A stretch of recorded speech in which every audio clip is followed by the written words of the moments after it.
This is a story I just recently wrote, and I'm particularly happy with it. It's called Eumans, E-U-M-A-N-S, U from the Greek meaning good. Synopsis: a tale of a neurobiologist, Dr. Jolene Cosmobella, who creates nandrites. These cells are self-healing, expanding brain cells with untold capabilities. However, her best friend, Dr. Halbrook Lyons, decides to steal the cells from her in an attempt to create an army of indestructible, invulnerable soldiers named Nandrumans that follow his every whim, all for the capital gain and notoriety it will give him. Chapter 1. Searching for nandrite candidates. Jolene Cosmobella was the most euphoric neurobiologist in Oregon. Her nandrites were nearly perfected. She knew there were candidates that desperately required the introduction of her newly created cells, but had to go through a stringent background check to make certain that they were suitable candidates for such a groundbreaking procedure. The nandrites were the holy grail when it came to cells. Jolene had unlocked the dendrites' ability to store information ad infinitum. She created them to protect themselves against oxidization that developed as a direct result of age, wear, and tear. These cells would be able to heal themselves and proliferate even into the recipient's golden years. At least, this had been hypothesized thus far. She had to find willing participants to act as guinea pigs for her study. One more test remained in her lab mice, and the cell's viability would be proven effective.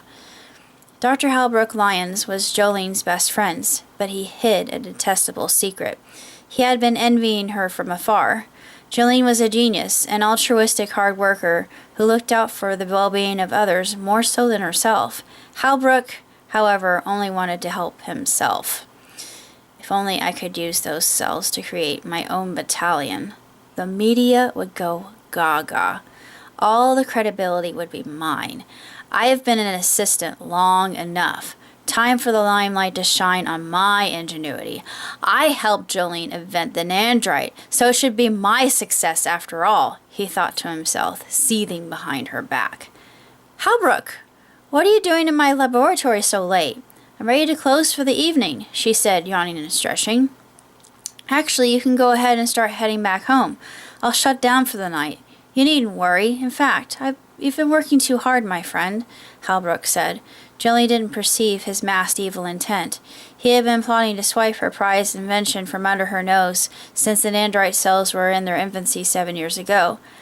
Ah, Hal, what would I do without you? Cliff and the kids will be happy. Why did I name him that? Actually, his name is going to be Ronaldo. I don't know why I just... Yeah, sorry about that. Excuse me, a little bit of a snag there. Ronaldo and the kids will be so happy to see me coming home early.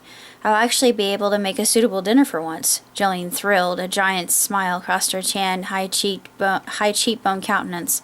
Halbrook's blue-green eyes glimmered with victory. His smile twisted. He wasn't going to sully this moment with cliched villainous laughter. Oh, no. That would come after he had begun the procedures to create what he had always wanted.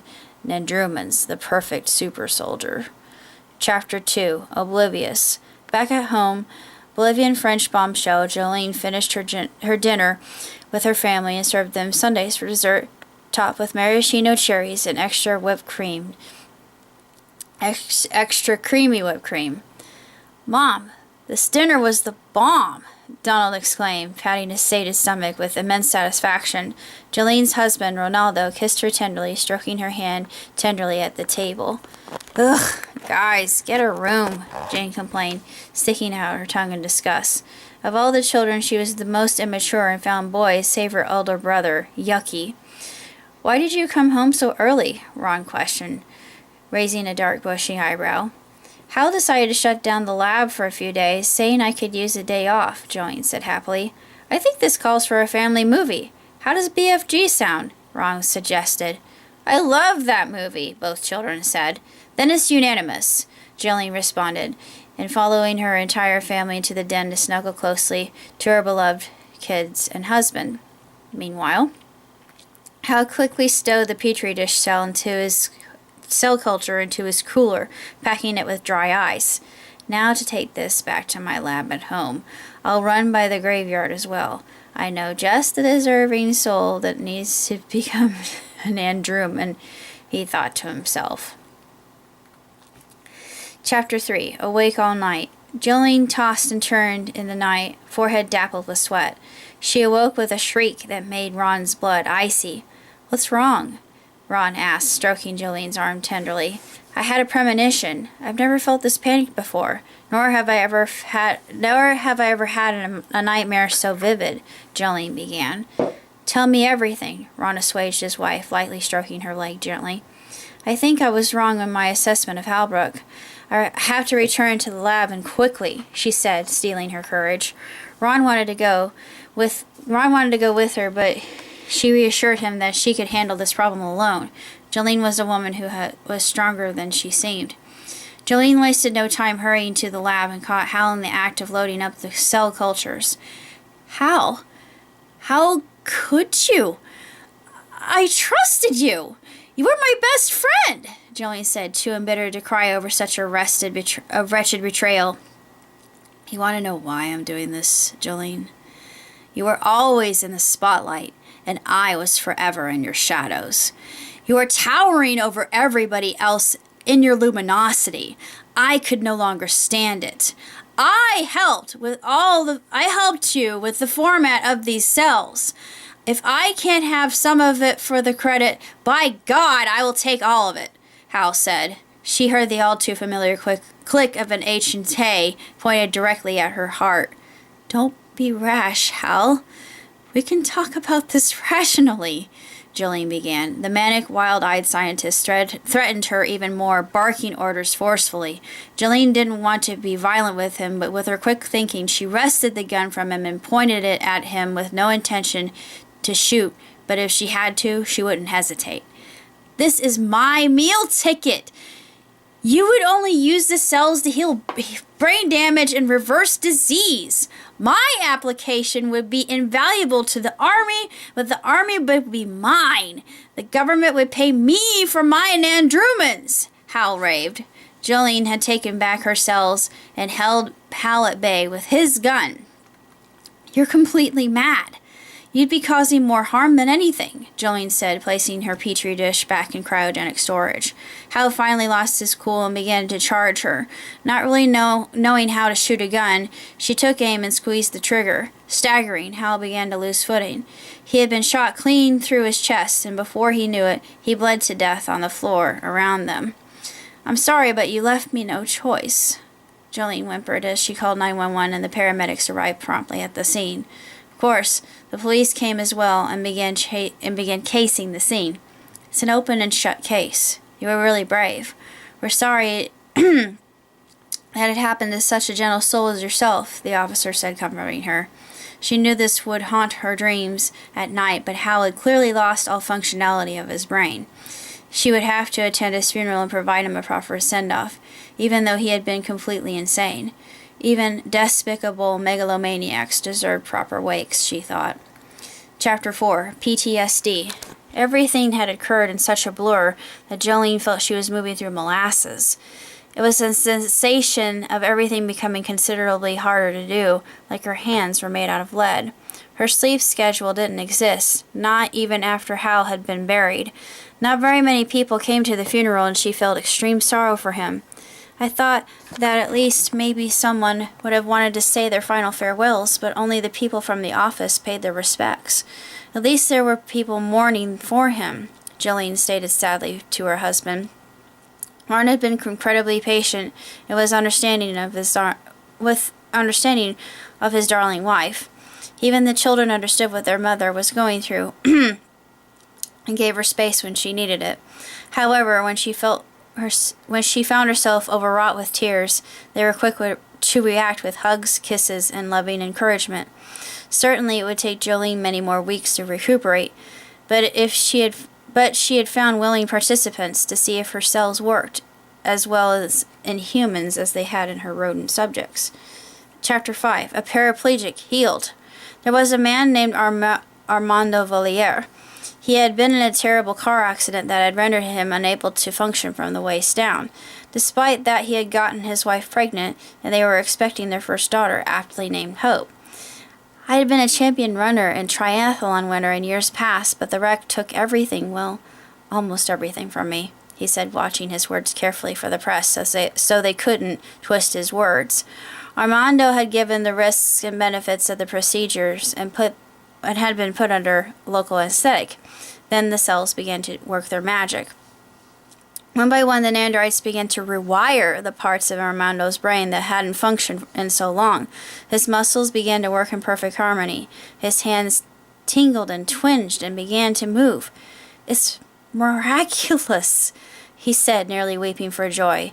He would still have to attend physical therapy to improve motor function. After being wheelchair bound, his muscles had atrophied, but in time he would be able to walk upright without anyone to act as his crutch. "I owe you everything, Dr. Cosmobella," Armando said, finally able to hold his savior's hand in the air triumphantly. It was their first success, and she accepted it humbly. "Part of it was because you believed in the power of your own body to heal," Jolene stated wisely. Belief was part of the battle, and Jolene was fully aware of that. It was the first of many experiments that proved to change the course of how illnesses were treated. Big Pharma didn't appreciate the advances that Jolene had made, and their attempts of threatening her were of no consequence. Eventually, Big Pharma went bankrupt, and they were shunned for their practices. There were a few left within Pharma that used herbal remedies to reinforce human bodies to heal the source of the illness rather than the symptoms. Illnesses were soon becoming a thing of the past, and all because of one woman's phenomenal discovery. Chapter 6. A Name Redeemed. Halbrook's younger sister, Henrietta, had decided to go into the burgeoning field of what is this? Sorry. A little snafu there.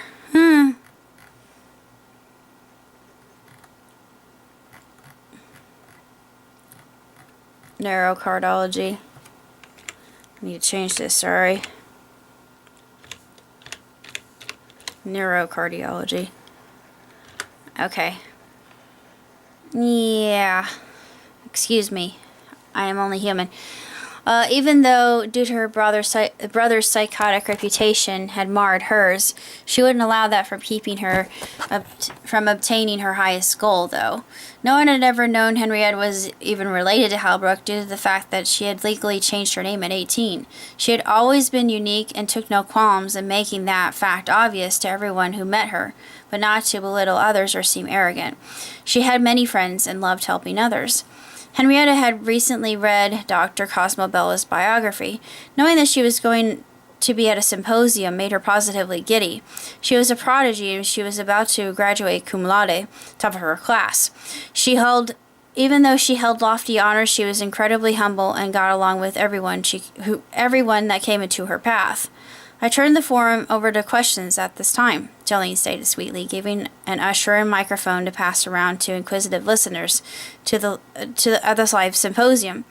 What led you to the field of neurobiology?" Henrietta inquired. "That one's simple.